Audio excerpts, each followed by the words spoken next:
Eh bien, c'est messieurs dames, bonjour, c'est Cad, vous êtes sur Mes Vieilleries et je vous présente une nouveauté aujourd'hui, il s'agit du jeu Mal Ardent qui sort chez... alors c'est ça qui va vous faire marrer, hein, pour ceux ou celles qui aimeraient comme moi et le métal et les jeux de société, qui sort chez Ladlo Games, qui est une nouvelle petite sous-division du label de black metal atmosphérique, on va dire, de manière assez large.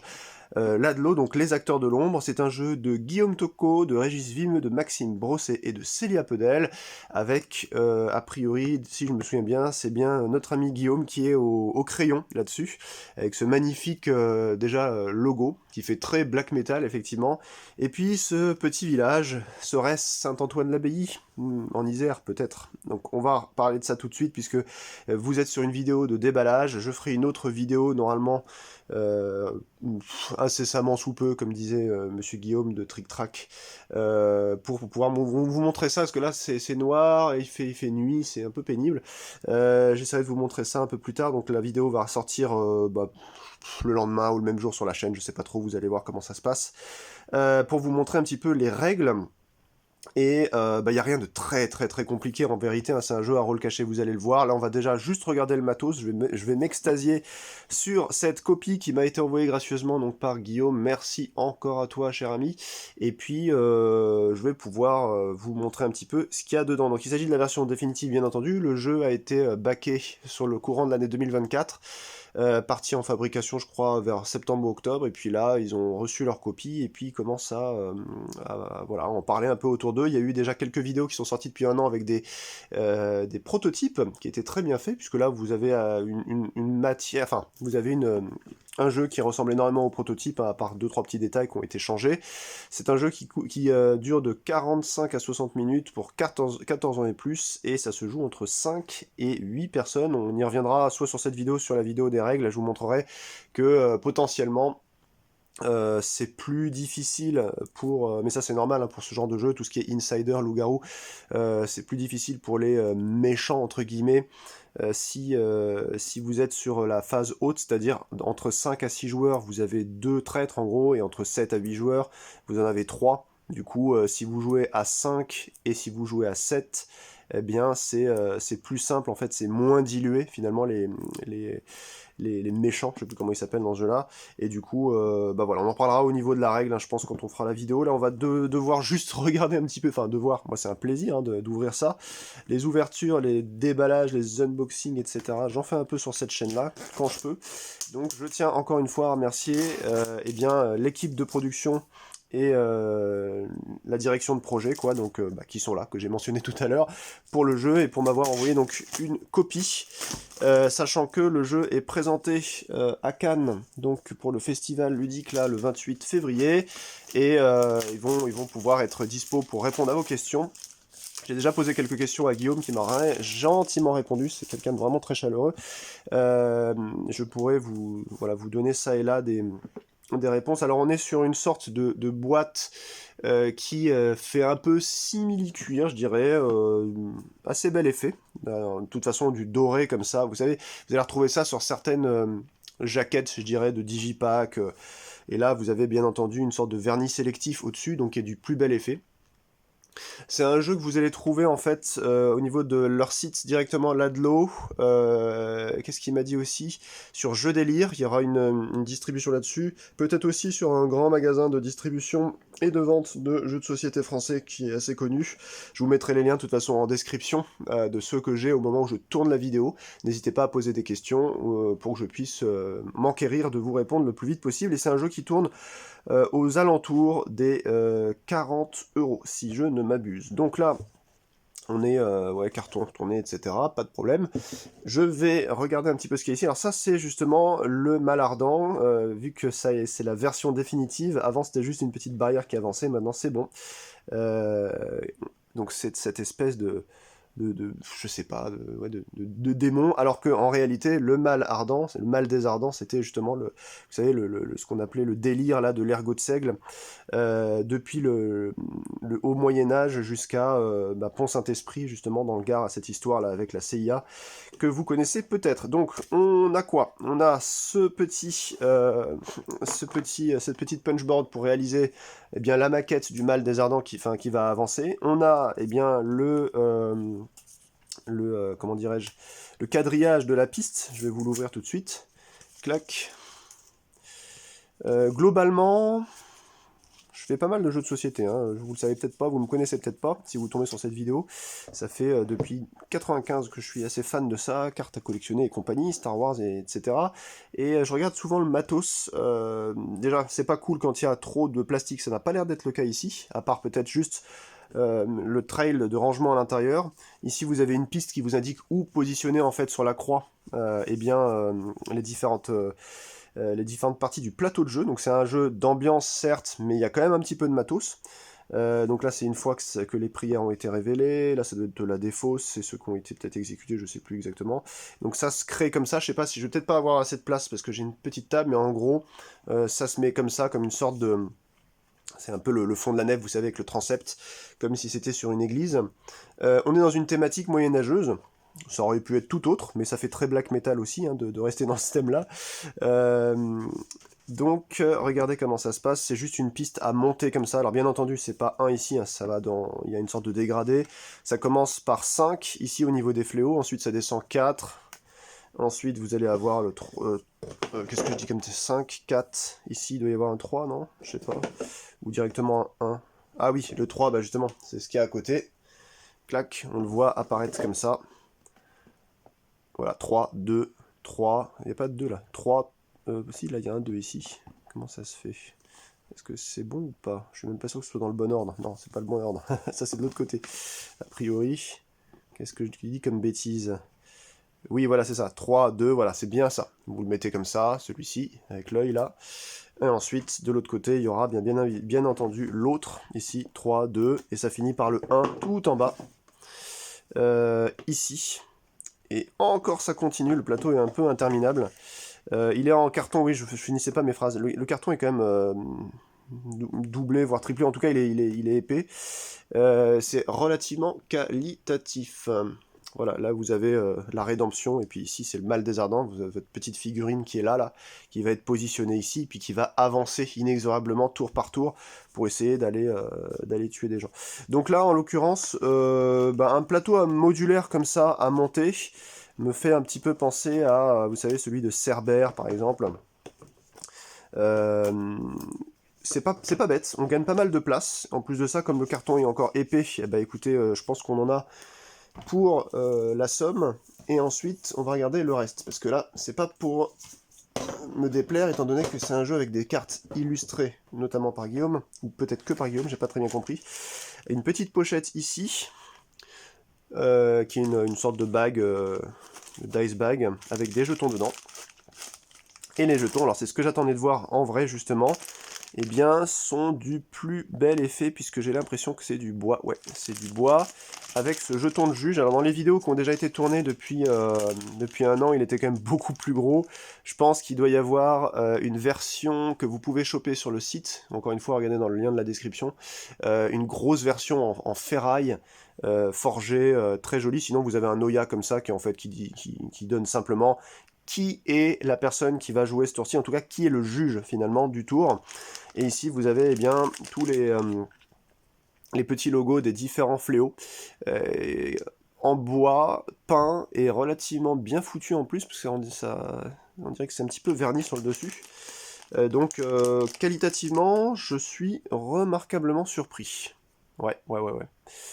Ça, je sais plus à quoi ça sert. Faudra que je relise la règle quand même, parce que je l'ai toujours pas lu en réalité. Ah si, c'est les fléaux justement. Guerre, etc. Machin. Ok. Donc, les petits pentacles de souvenirs, c'est quand vous interdisez, enfin que vous voulez interdire au juge de prendre votre carte une fois que la prière est faite. Je vous explique ça dans la seconde vidéo, si vous n'avez déjà pas vu toutes les vidéos qui existent sur ce jeu, mais là, ça nous permettra de le voir avec la version finale, ce qui est vraiment très très chouette. Je remercie encore bien entendu Ladlo et Guillaume pour m'avoir fait parvenir ceci. Ensuite, eh bien, on a une règle du jeu qui est sur un format assez bizarre, qui ressemble pratiquement à du A5, mais coupé, on va dire, sur le haut ou sur le bas. Ergot de seigle, Calaviceps perpuellatul, champignon vénéneux parasite du seigle, il est responsable de l'ergotisme, il contient de l'acide lysergique, un puissant hallucinogène dont est dérivé le LSD.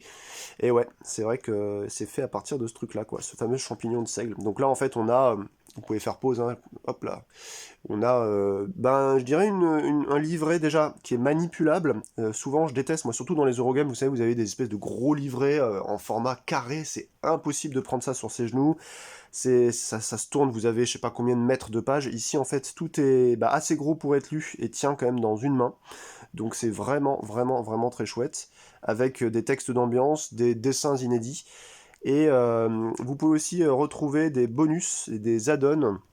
Alors ce sont pas des stretch goals, je crois que c'est quelque chose que vous pouvez acheter en plus, qui sont des CD de musique, et il y en a un ou deux, je sais plus, et un t-shirt aussi qui est dispo, a priori, pour ceux ou celles qui seraient tellement aficionados qu'il faudrait eh bien, ajouter encore quelques produits autour de ça. Donc voilà à quoi ressemble le jeu au final, une fois qu'il est déballé, que vous avez positionné en fait la piste, tout simplement, pour jouer. Ça vous rappelle un petit peu tout ça, la rédemption, le mal ardent, l'objectif dépossédé, colonne, fléau, ligne de départ, etc.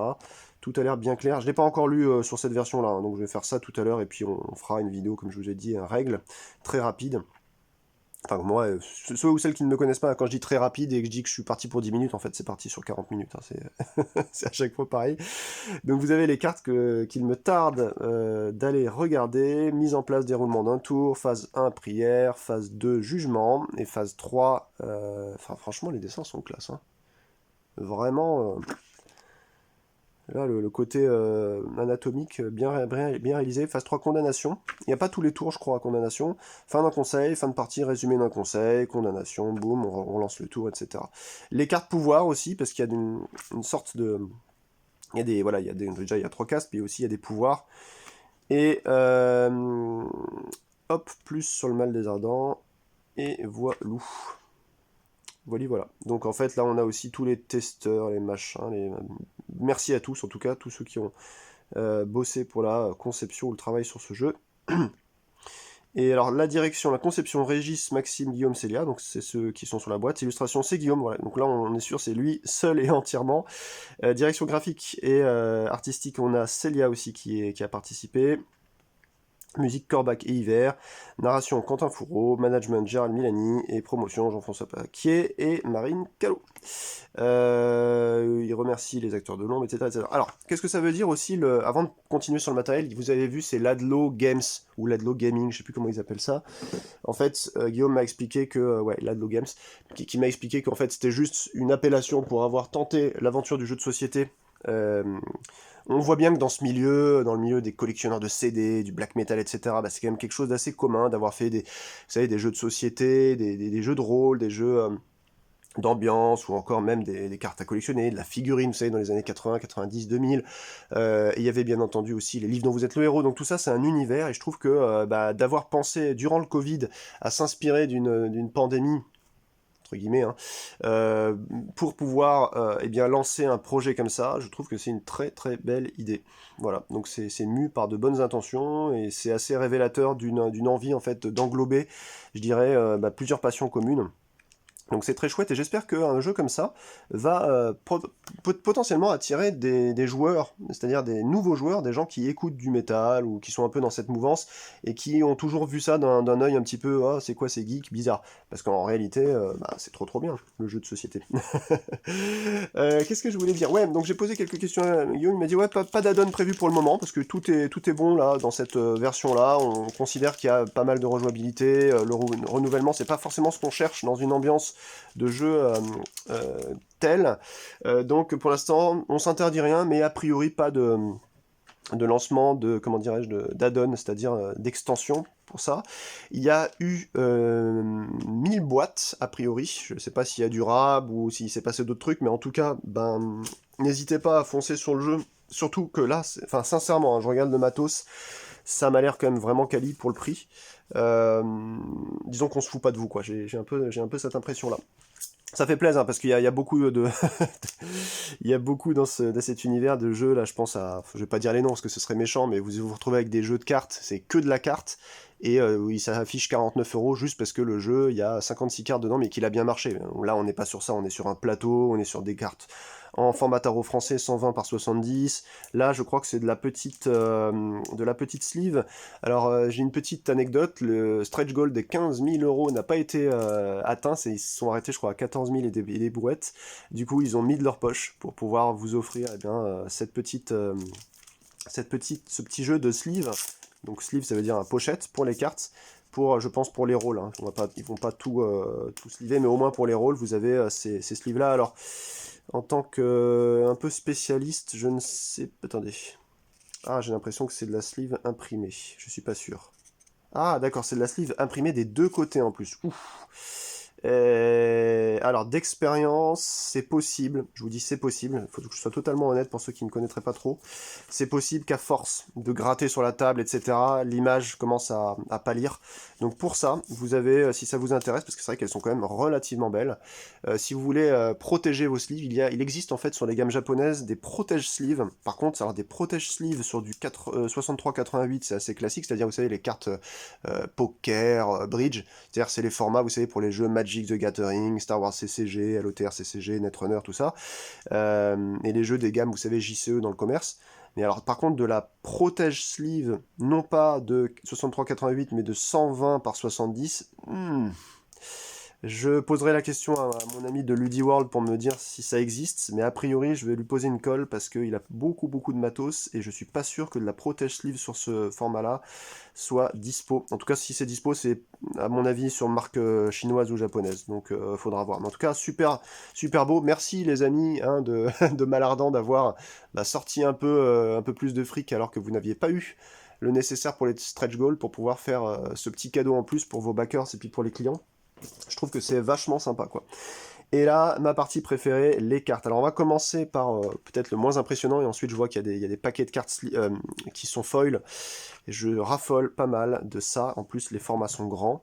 Donc là, il vous en faudra deux paquets de... Alors, vous pouvez les trouver en France chez Mayday ou chez Arcane Tin Med. Hein, je vous donne deux marques, comme ça, au moins, vous savez où taper. C'est les 120-70. Donc 120 par 70, putain je suis bête, j'aurais dû prendre, attendez, je vais me lever vite fait, je vais aller prendre ça, on va regarder si ça rentre bien. Hop.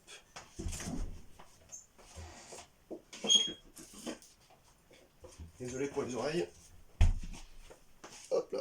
Alors, je vais regarder dans ma bassine à différentes choses. On a vous savez, les Arcane Tin Men comme ça.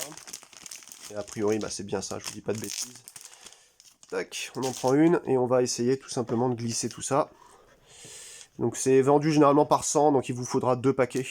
Mais moi je vous recommande, surtout pour du jeu d'ambiance où la carte elle va aller sur des tables de bar, elle va être passée de main en main. Le mieux c'est de sliver comme ça, vous n'êtes pas embrouillé. Et voilà. Donc ouais c'est bien ça. Donc là vous avez chez Mayday. C'est un peu moins qualitatif que chez Arcane Tin Men, mais Arcane Tin Men c'est un peu plus cher. 70 par 120. Voilà. Donc là en fait vous avez toutes les prières.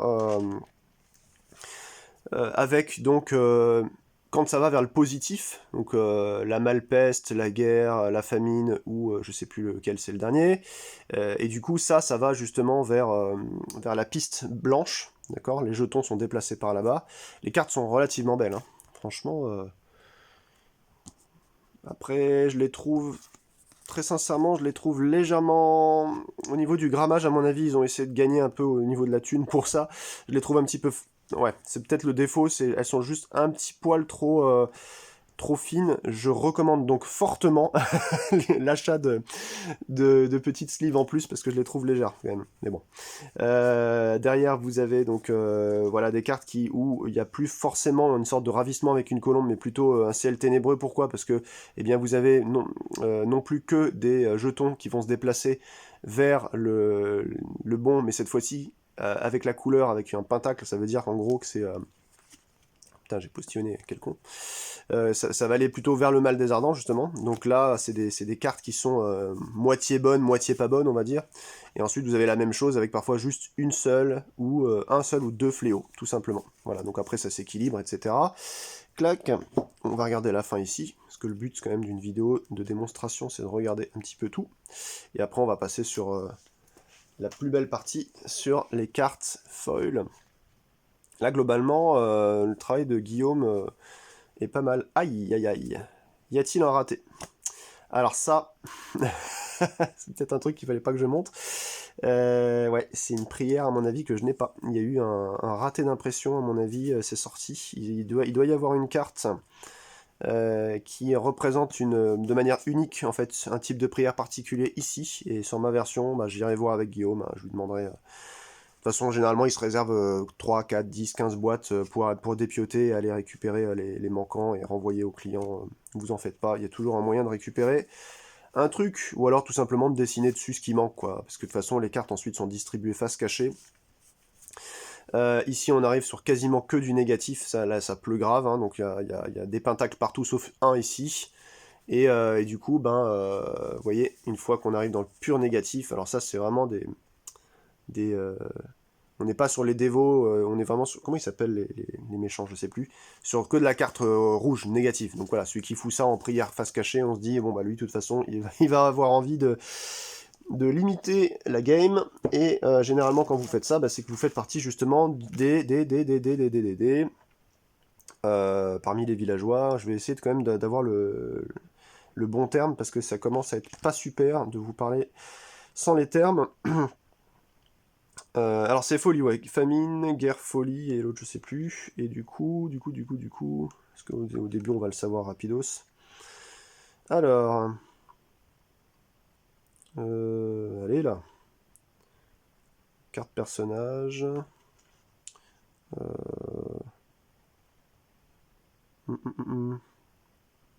Les fléaux.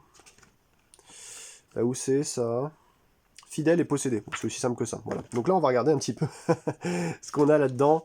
Waouh, waouh, waouh, waouh. De la carte foil, mais alors, d'une beauté le truc. Oh là là là là. Oh, ça faisait longtemps que j'avais pas vu de la carte. En plus, donc elles sont légèrement plus épaisses du coup. Là, on est sur les cartes autoritaires. Il y en a 3 types. Donc là, vous avez le geôlier par exemple. Mais regardez-moi ça, quoi. Purée. Excusez-moi du gros doigt dégueulasse. Waouh. Ah ouais, là, franchement, ça en jette, hein. Aubergiste, bourgmestre. Alors ça, ouais, bon, c'est un jeu qui se joue de 14 ans, on l'a dit. Généralement, les jeux 14, c'est les jeux adultes, quoi. Donc bon, factuellement, si votre enfant, il a 12-13 ans, il sait un peu jouer déjà, c'est jouable par des enfants de 12-13 ans. Après, il y a quelques images qui sont un petit peu gorichonnes ou un petit peu érotiques. Bon, c'est léger, c'est assez léger encore, ça va. Waouh, waouh, waouh. Mais franchement, alors ça, s'il vous plaît, quoi, slivez-les, parce que là, ça, le revêtement en foil, il disparaît quand même relativement vite. La ventrière, quoi, le fossoyeur, l'herboriste, le médecin, la nonne, la métayère, échauffourée, échauffourée. Alors ça, c'est les cartes pouvoir, tout simplement, c'est marqué dessus. Hop, vous le voyez ici. Donc là, les cartes pouvoir se jouent à un certain moment. Ici, par exemple, c'est au moment de la prière. Pouf, quelqu'un, vous pouvez jouer ça. Sur la seconde boule, ici, c'est... je sais plus, la révélation, là, et puis là, vous pouvez le jouer par exemple sur les 2 phases, et à la fin, c'est carrément sur jugement, interdisez à un villageois d'être juge pour le prochain conseil, enfin bon, bref, en perdant une carte. Persuasion, c'est assez joli. Écrire l'histoire, profanation, nécromancie, divination, disparition, amputation, voyeurisme, confusion, greffe, troc. Ah ouais, effectivement, là, c'est... ouais. Troc. L'idée, en fait, enfin, moi, je trouve qu'il y a vraiment des très très belles idées, hein. Élixir. Le style de Guillaume est très particulier. Je sais pas comment il travaille exactement. Ah, vous pourrez aller voir, il y a des interviews de en toute façon sur internet. J'aurais bien voulu les rencontrer, mais je suis un gros problème de voiture, comme certains savent, donc je ne peux pas bouger. Alors qu'ils sont pas si loin de ça que chez moi, ça m'ennuie un petit peu. Défense, offrande, sacrifice, et ensuite vous avez les Semper Fideles ici. Donc là, tout simplement, clac, dévotion. Donc ça, c'est pour récupérer votre rôle, en plus de votre perso. Donc là, par exemple, ceux-là sont les fidèles, et ceux-là sont les possédés. Comme je vous l'ai dit, comme si vous avez 3 possédés si vous jouez à 8 personnes. Donc 1, 2, 3, 4, 5, 6, 7, 8. Donc vous prenez l'intégralité des cartes si vous jouez à 8. Si vous jouez à 7, eh bien vous supprimez en fait un fidèle. ce que je vous disais au début, ce qui fait qu'en fait la proportion de possédés est plus importante, donc ça va être plus dur en fait aux fidèles d'arriver en fait à se sortir du mal des ardents. Si vous jouez à 6, vous ne prenez que ces cartes-là. Et du coup, si vous jouez à 5, vous virez donc bien entendu un fidèle. C'est beaucoup plus compliqué qu'à 6. Donc à 6, c'est plus compliqué qu'à 5 pour les fidèles. Et à 7, c'est plus compliqué qu'à 8 pour les fidèles aussi. Dans tout le reste des cas, en fait, c'est plus simple pour les posséder. Est-ce que j'ai fait une bêtise? Oula, attendez, j'ai le cerveau qui fume. C'est moins dilué en gros quand vous prenez par exemple 3 possédés et 4 personnes fidèles que si jamais vous prenez à 8, 3 possédés et 4 personnes fidèles, pour le coup, c'est logique. Donc ça, eh ben, hop là, ça rentre dans eh bien, le petit cadeau des auteurs qui est ici, pouf. Et puis après, vous voyez si vous utilisez ou pas. Ça peut être marrant parce que... ouais, regardez, on va essayer une pour voir comment ça se passe, parce que je crois que quand même il y a un truc sympa, c'est ça. Regardez. Qu'est-ce que je vous dis comme bêtise? Est-ce que ça marche comme ça ou pas? On voit rien là. Typiquement, ça devrait fonctionner. Typiquement, ça devrait fonctionner, mais en fait, c'est tellement opaque. Comment ça se fait là qu'il y en a une qui soit si opaque? J'ai l'impression que celle-ci ne marche pas très bien. Bon, de toute façon, moi, je vais vous dire, hein, je pense pas trouver des sleeves sur ce format-là, des sur-sleeves. Donc moi, c'est une certitude que je ne... Ouais, je pense que soit il y a un raté, soit c'est moi qui ai raté, parce que je comprends pas. Mais typiquement, vous voyez, normalement, la tête, elle arrive, et ici, il y a un petit crucifix avec une gabardine. Donc normalement, en fait, ça devrait pouvoir, je crois, hein, apparaître comme ça derrière. Mais j'ai l'impression qu'il est beaucoup plus terne qu'il ne devrait, beaucoup plus mat. Donc je ne sais pas si ça fonctionne. Je vais questionner ensuite les amis, et puis ils vont me répondre, et vous pourrez voir peut-être les discussions même qu'on pourra avoir éventuellement en commentaire sous cette vidéo. En tout cas, eh bien cette démonstration, je dirais, de matériel, cette open the box, cet opening est maintenant terminée, sachant que, j'ai oublié de vous dire, mais regardez, ça c'est quand même assez cool, vous pouvez rentrer les cartes slivées dedans, merci, merci, c'est de nouvelles petites boîtes d'édition qui arrivent à répondre à je dirais des questions comme celle-ci, qui sont réellement souvent redemandées par les gens. Quand est-ce que vous pensez à faire des boîtes avec des rangements pour les cartes slivées? Parce que généralement, voilà, ils prévoient le truc pour la carte de base, et ils oublient que les gens veulent les sliver, ce qui fait qu'ensuite vous êtes obligé de prendre une autre boîte à côté pour ranger du matériel systématiquement, parce qu'il n'y a pas la place. Bah ici, en fait, c'est réglé. Ils ont pensé vraiment à tout ça. Donc merci beaucoup pour... la direction de projet, ce que vous avez fait, parce que c'est vraiment, vraiment bien fichu. Voilà, voilà. Fabriqué 2025 en Chine, voilà, et donc les acteurs de l'ombre sont basés effectivement en Loire-Atlantique. Donc là, ce qu'ils disent derrière, les artefacts, c'est ça, hein, ce dont je vous ai parlé. Un plateau, 15 cartes personnages, 66 cartes prières, 41 cartes pouvoir, 8 sleeves, donc c'est pour les personnages. Un mur, mal des ardents, c'est ce qui avance ici, là. 29 jetons en sac tissu, un livre de règles, et ensuite vous avez plus 2 heures de musique d'ambiance. Ça, c'est récupérable avec le petit code que vous avez, qu'on a vu rapidos à l'arrière. Vous allez pouvoir eh bien, récupérer voilà, vos musiques d'ambiance grâce à ça, et vous avez déjà quelques vidéos. Là on a Guillaume qui apparaît ici, là, coucou Guillaume. Et puis bah voilà, je pense que je vous ai tout dit. À très vite pour une nouvelle émission sur ce jeu, pour essayer de vous montrer un petit peu comment se détaille un tour, et comment se détaille la partie, mais de toute façon, vous allez voir, ça existe déjà sur le net, je n'invente rien, mais généralement, en fait, ce genre de jeu est globalement bien compris après le premier tour. Alors ce que j'aime beaucoup, et on en reparlera dans la règle, je voudrais pas faire une vidéo d'1 heure rien que pour le déballage, mais c'est que contrairement à tous les loups-garous de Tiercelue et compagnie, moi j'y jouais plus, hein. Je suis surtout un soloiste, et vous vous faites éliminer, vous pouvez plus rien faire, quoi. Ici, vous avez 2 points de vie, c'est-à-dire que vous avez 3 cartes, on peut vous virer une carte, à la deuxième virée, vous êtes réellement, vous partez de la table. Parce qu'à un moment donné, il faut bien éliminer des personnages, il y a une sorte de... Voilà, il y a une sorte d'enquête pour savoir qui est le possédé, qui est qui sont les gens normaux, on va dire. Donc bah là, le fait d'avoir laissé une fenêtre d'ouverture, ça fait une respiration dans le jeu, et je pense que c'est bah, potentiellement un des meilleurs jeux à rôle caché qui puisse exister, en tout cas chez nous. Je vous souhaite une très bonne fin de journée. C'était Le Mal des Ardents qui sort donc le 28 février 2025 eh bien, sur leur site et donc dans le réseau de distribution que je vous mettrai les liens effectivement dans la description. Je vous souhaite une très bonne fin de journée. Portez-vous bien. Merci encore à Mal Ardent pour la copie et je vous dis à très vite pour la règle. Ciao ciao.